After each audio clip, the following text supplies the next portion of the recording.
భద్రాద్రి కొత్తగూడెం జిల్లా అశ్వారావుపేట నియోజకవర్గం ములకలపల్లి మండలంలో తెలంగాణ రాష్ట్ర వ్యవసాయ శాఖ మంత్రి తుమ్మల నాగేశ్వరరావు పర్యటించారు. మాదారం గ్రామంలోని సీతారామ ప్రాజెక్టు ఎత్తిపోతల పథకం ప్రధాన కాలువపై 2019వ సంవత్సరంలో నిర్మించిన సూసర్ పాసేజ్ పిల్లర్ ఒకటి ఇటీవల కూలిపోయింది. దీంతో మంత్రి స్థానిక ఎమ్మెల్యే జారీ ఆదినారాయణతో కలిసి పరిశీలించారు. కూలిన పిల్లర్ ను వెంటనే నిర్మించాలని, ప్రాజెక్టులో భాగంగా చేపట్టే పనులలో నాణ్యత ప్రమాణాలు పాటించాలని అధికారులను ఆదేశించారు.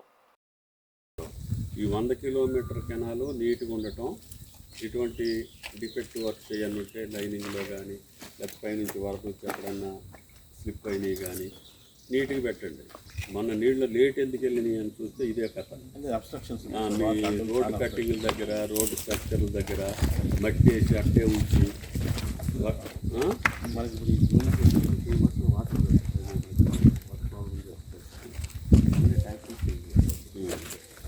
ఇట్లే ఉంది సార్. ప్రాబ్లం అంతా 3 కిలోమీటర్లు రీచ్ ఇంత ఇది మనకి ఇదే రీచ్. మళ్ళీ మనకు స్టార్టింగ్ ఒక 250 మీటర్స్. ఇప్పుడు ఇది పాత అతనే చేయాలి కదా, పాతనే చేస్తారు సార్. డిఫరెంట్ త్వరగా అది చేంజ్ చేస్తాం సార్. 1 మంత్ చేస్తాము, అది ప్రాబ్లం ఏం లేదు సార్. మనం మంత్ ఎండింగ్ అని మీరు పెడతారు, మధ్యలో మళ్ళీ ఒక పెద్ద వర్షం వస్తుంది, లేకపోతే ఆడికి ఏదో తిప్పలు వస్తుంది, మనకి ఏదో తిప్పలు వస్తుంది. నేను అనేది అడ్వాన్స్ ప్లానింగ్ చేయండి సార్. నేను మొత్తం దాన్ని కూడా ఎట్లా చేయాలని చెప్పేసి